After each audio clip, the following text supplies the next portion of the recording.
नमस्कार दोस्तों, आज से हम शुरू करेंगे एचटेट पीजीटी मैथ्स 2025 की सॉल्यूशन सीरीज। इससे पहले दोस्तों मैंने एचटेट पीजीटी मैथ्स 2025 जो कि 5 जुलाई 2026 को हुआ था की सॉल्यूशन सीरीज अपने यूट्यूब चैनल पर डाल चुका हूं। आप चैनल को विजिट कीजिए, प्लेलिस्ट को चेक कीजिए और वहां से सॉल्यूशन देख सकते हैं, अच्छे से समझ सकते हैं।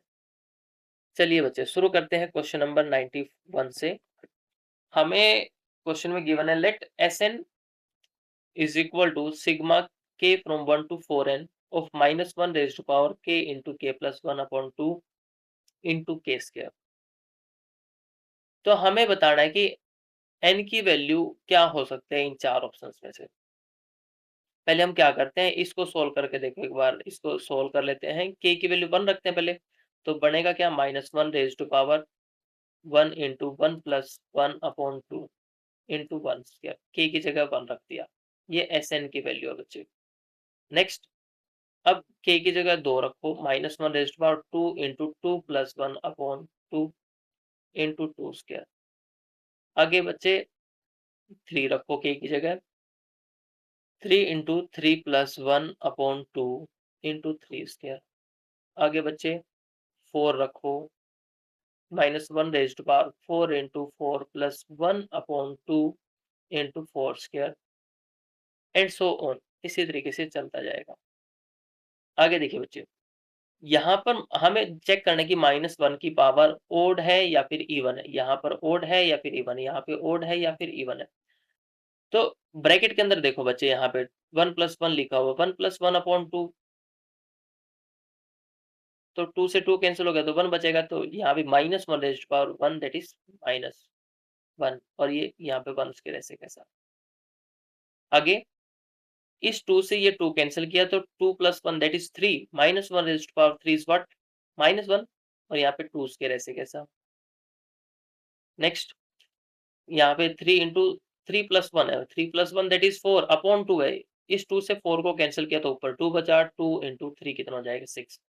तो यहाँ से आप ध्यान से देखोगे तो दो टर्म्स नेगेटिव, दो टर्म्स पॉजिटिव, दो टर्म्स नेगेटिव, फिर से दो टर्म्स पॉजिटिव। इस तरीके से ये चलता जाएगा बच्चे, दो टर्म्स नेगेटिव, दो टर्म्स पॉजिटिव, ये चलता जाएगा ऐसे। ठीक है, नेक्स्ट कौन सी हो जाएगी, 11 स्क्वायर। अच्छा, अब इसमें हम पेयरिंग करना शुरू करते हैं। पेयरिंग कैसे, 1 की 3 के साथ, 2 की 4 के साथ, 5 की 7 के साथ, 6 की 8 के साथ। आगे फिर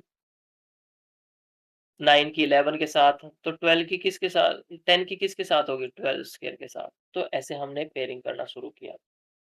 तो क्या बनेगा, 3 स्क्वायर माइनस 1 का स्क्वायर, 3 स्क्वायर माइनस 1 स्क्वायर, इसको ब्रैकेट में रख लिया। आगे 4 स्क्वायर माइनस 2 स्क्वायर।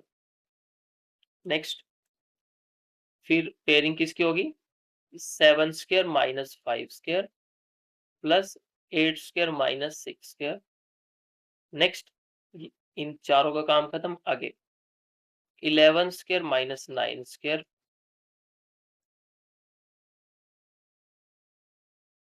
फिर आगे पेयरिंग किसकी होगी, 12 स्क्वायर माइनस 10 स्क्वायर। ये चलता जाएगा, ये खत्म ही नहीं होगा।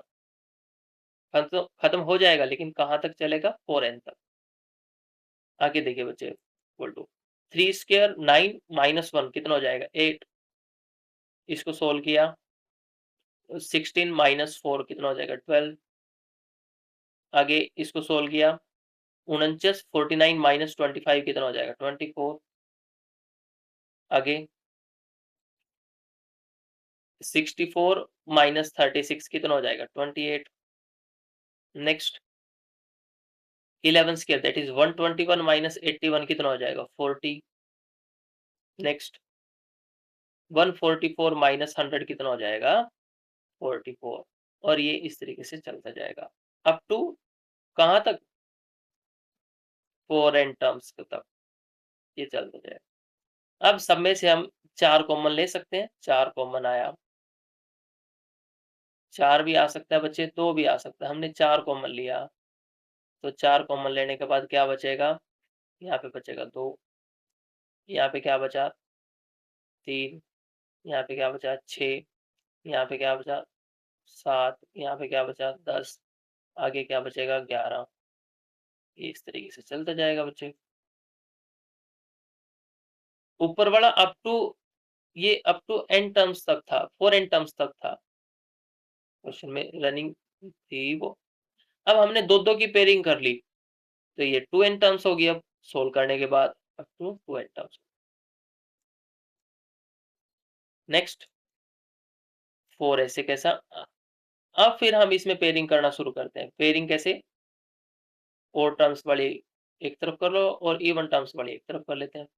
2, 6, 10, उसके बाद 14 एंड सो ऑन। इसमें से ये टोटल टर्म्स कितनी है 2n, आधी ओड है आधी इवन है। तो हमने क्या किया, ओड को अलग कर लिया और इवन को अलग कर लिया। तो ये टर्म्स कितनी होंगी n टर्म्स। तो ये टर्म्स भी कितनी होंगी n टर्म्स होंगी ये भी। नेक्स्ट, अच्छा ये तो एपी नहीं बन गया है ये। 2, 4, 10, फर्स्ट टर्म कौन सी है 2, दोनों का डिफरेंस कितना है 4, नेक्स्ट का डिफरेंस 4, अगेन 4। तो एपी के एन टर्म्स का सम है, तो लगा दो इस पे n/2, 2 इंटू ए की जगह क्या आ जाएगा 2 प्लस n-1 इंटू डी की वैल्यू कितनी है 4। बस बात खत्म। नेक्स्ट, ये भी तो एपी बनती नजर आ रही है। कॉमन डिफरेंस कितना है बच्चे, इसमें है 4, अगेन 4 का कॉमन डिफरेंस, और फर्स्ट टर्म कौन सी है 3। तो इस पे फिर से हमने n टर्म्स का सम लगा दिया। एपी के n टर्म्स का formula 2 into 3 plus n-1 into D की वैल्यू कितनी है अगेन 4।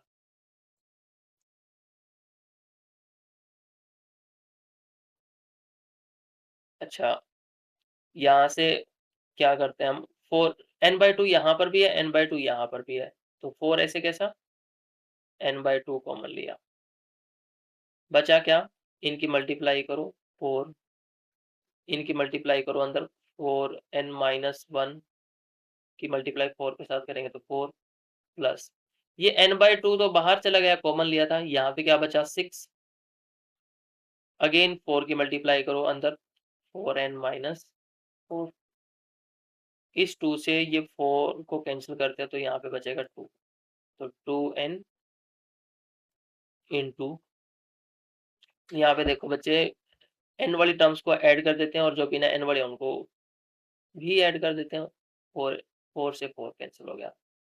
इस 6 में से 4 को माइनस करेंगे तो 2, और यहाँ पे 4n यहाँ पर है और 4n यहाँ पर, तो कितने n हो गए 8n हो गए। यहाँ से क्या चीज कॉमन आ सकती है, अगेन 2 कॉमन आएगा, तो बाहर क्या बन जाएगा 4n इंटू, यहाँ से हमने 2 कॉमन लिया तो यहाँ पे 4n प्लस 1।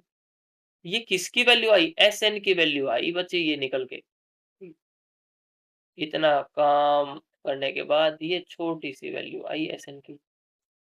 अब देखो जो भी आंसर होगा वो हमारा 4 का मल्टीपल होगा। 4 का मल्टीपल, अच्छा ये है क्या, प्रोडक्ट ऑफ मल्टीपल ऑफ 4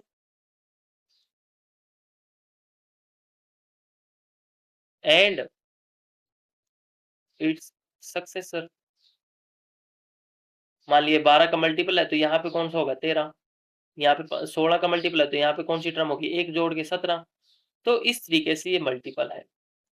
अब हम क्या करते हैं, ऑप्शंस चेक करते हैं। ऑप्शंस दे रखे हैं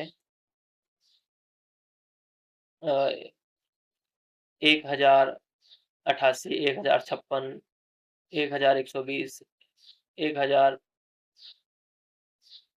1334, ये ऑप्शंस दे रखे हैं।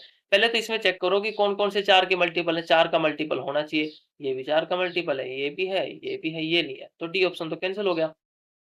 अब हम चेक करते हैं इनके फैक्टर बना के, फैक्टर बना के चेक कर लेते हैं, या फिर सिंपल तरीका एक और है हमारे पास, हम क्या करते हैं सिंपल वैल्यू रख लो। जो ये हमारे पास Sn का फार्मूला आया ये, इसमें हम n की वैल्यू रख लेते हैं। n की वैल्यू कुछ मर्जी रख लो। अच्छा एक और चीज़, ये ऑप्शन हमारे पास 1000 के आसपास है। अच्छा अगर मैं 30 का स्क्वायर करता हूँ तो ये आता है 900। तो नंबर कहाँ और है, इससे बड़े नंबर है, जस्ट बड़े नंबर हैं, तो थोड़े से बड़े नंबर आ जाएंगे इससे। यहाँ पर 30 होगा तो यहाँ पे 31, यहाँ पे कुछ और होगा तो उसे नेक्स्ट नंबर लिख लेंगे। अब इसके आसपास यहाँ पे कब बनेगा, जब मैं यहाँ पे n की वैल्यू 8 ले लेता हूँ। n की वैल्यू अगर मैं 8 ले लूँ तो यहाँ पे 32 बन जाएगा। 32 से नेक्स्ट टर्म कौन सी हो जाएगी, 32 प्लस 1 33 हो जाएगा। तो इनकी गुणा करके देख लो एक बार, ये कितना आ जाएगा 696,501, तो ये आ गया। तो ये हमारा आंसर हो जाएगा। Are you getting? इस तरीके से हम इनको चेक कर सकते हैं।